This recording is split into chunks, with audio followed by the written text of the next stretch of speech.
สบายดีพี่น้องสวัสดีพ่อทุกคนอ๋อถึงก็ได้ลาจอกเลยนะ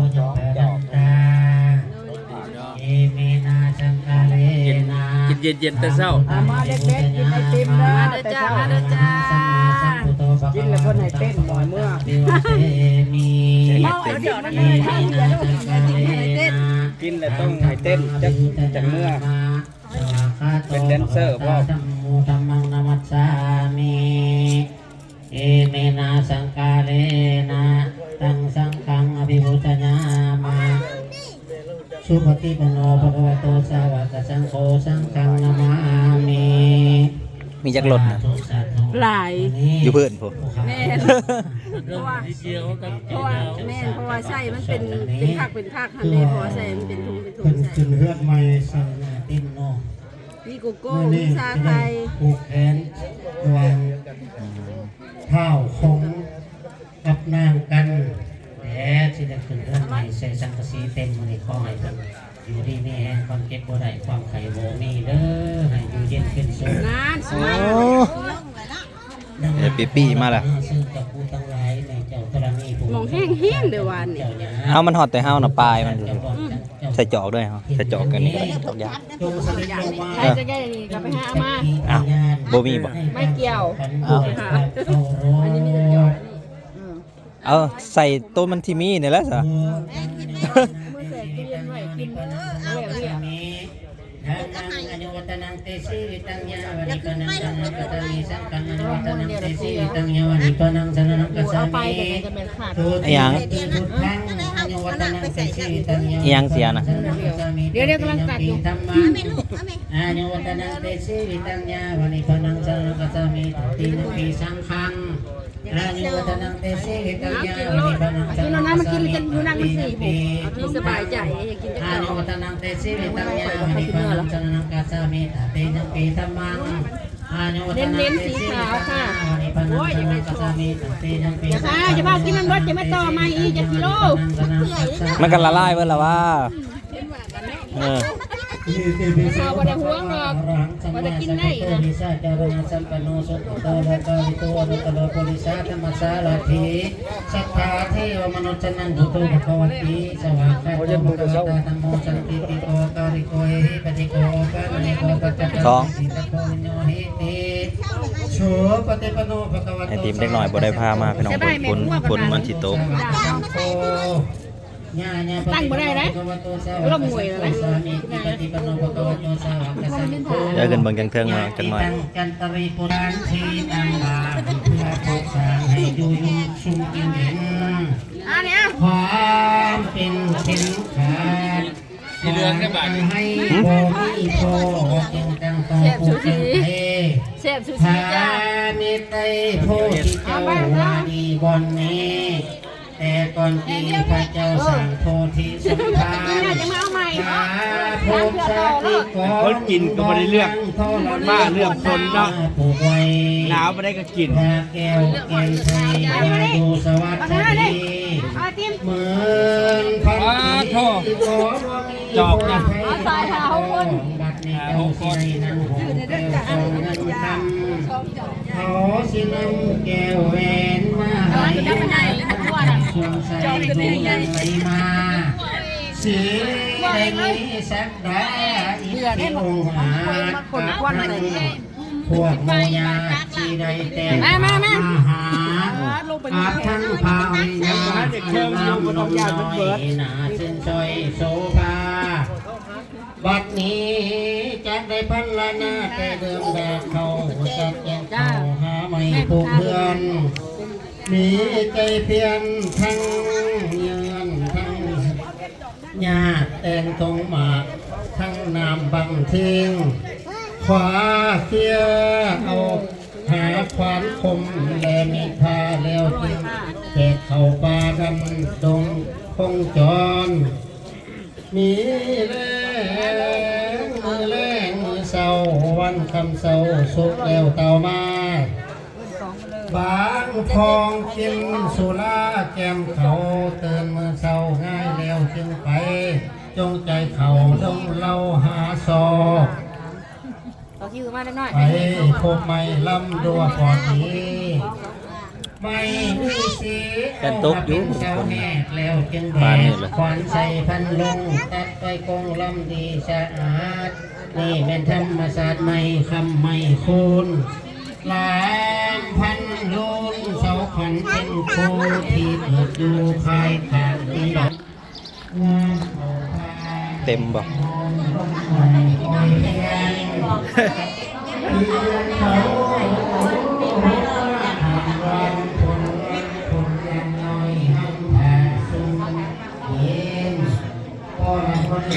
กำลังไปน้อยกำลังสูงก่อนกำลังจะนะ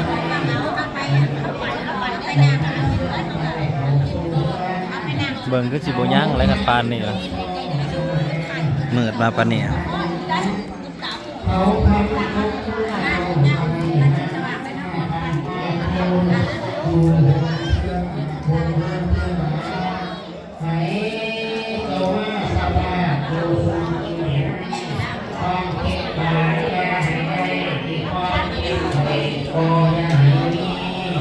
ท่านนนก็แจกไอติมท่านนั่นก็ได้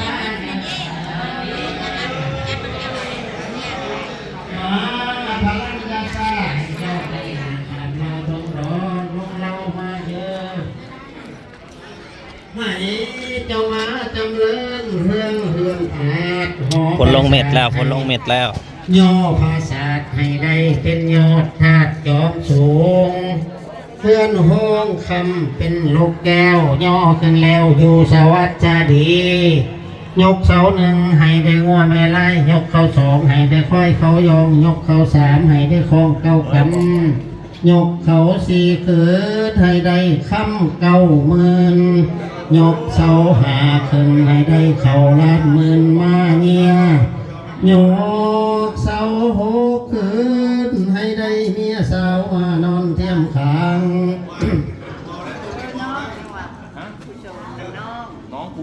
ให้ได้เมียผู้งามมานอนเทียมขางยกเสาเจ็ดขึ้นให้ได้ลูกจางมาแต่งผ้าแรงผ้าง่ายยกเสาแปดขึ้นให้ได้ขายให้ได้ใส่ผู้งามมายายแจกเหลาและของขวัญขอให้ได้มานอนงอควายเต็มคอสร้างมาออกเงินน้องเงินคำกองพ่อเบกเสาคำก็อย่าได้แตกเขาให้เสาแหกก็อย่าได้เซส่วนเสาขวัญก็ให้เจ้ามันแกนให้เจ้ามันปานแผ่นเล็กแดงให้เจ้าแข็งปานแผ่นหินลาดให้เจ้ามันปานเหลี่ยมอาจเสาสมิน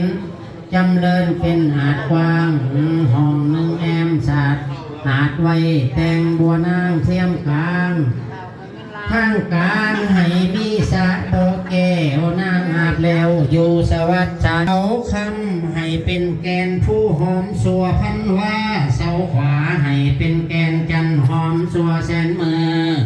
เพิ่นมาซื้อให้เจ้าได้จำนายย่ำเมื่อใจให้เจ้าได้ของดีให้เจ้าหงเฮืองสีปุ่นปันเป็นห้องลมให้ไว้ผูกสร้างสารใหญ่ยาวนานห้องหนึ่งไว้ให้ลูกเขยลูกสาวเข้ามาสวงใส่ห้องหนึ่งไว้ให้ลูกชายและลูกสะใภ้แสนสัมมาแยงห่อลูกชายลูกสาวแพงเครื่องคำพันหอยห้องหนึ่งหลอนว่าได้ลูกเคยลูกสะใภ้น้อยมาสมใจปูเดห้องหนึ่งไว้ถ้าสังฆทานเจ้า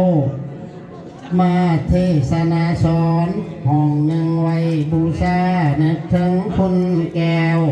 ห้องไว้ปีตาห้องหนึ่งไว้ปีตามารดาพ่อแม่ห้องหนึ่งไว้ให้เฒ่าแก่มาสุ่มนุม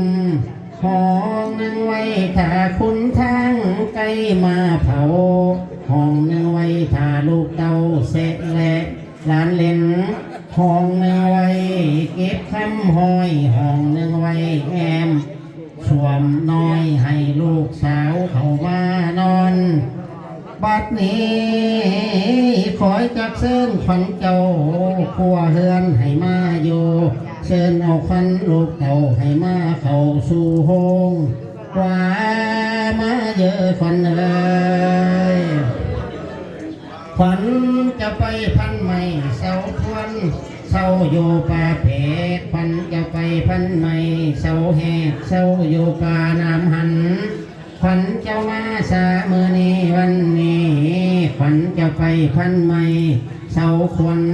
เสาแห้งอาบน้ำขวัญจะไปพันใหม่เสาคำเมาเด็ดเจส่วนก็ให้มาสามือนี้วันนี้ขวัญจะไปพันไม่สาญัวเศร้าโยห่มหลอดพันจะไปพันไม่กระทอดเศร้าโยห่มกลางโดมก็ให้มาสาเมื่อนี้วันนี้พันจะไปตัดตรงตัดก่อนเขาพันเศร้าโยโคคอยคอยก็ให้มาสาเมื่อนี้วันนี้พันจะไปขวัญจะไปขึ้นโคคอยคอยก็ให้มาสามือนี้วันนี้ขวัญจะไปลงโคคอยคอยให้วอยขามเต้ามาว่าเยอะคนเอ้ยมาปรัญญาสาเส้นทั้งขวัญอ่อนหลากกุมมาลาเข้ามาโซเสินเอาขวัญโมเจ้าให้มาเข้าสู่ห้องให้เจ้ามาตาทงสางเฮือนซ่านบ้านใหม่ขันเจ้ามาหอดแล้วความเจ็บขันเจ้ามาหอดแล้วความทุกข์ก็อย่าให้ก็อย่าไกลความไข่ก็อย่าให้มี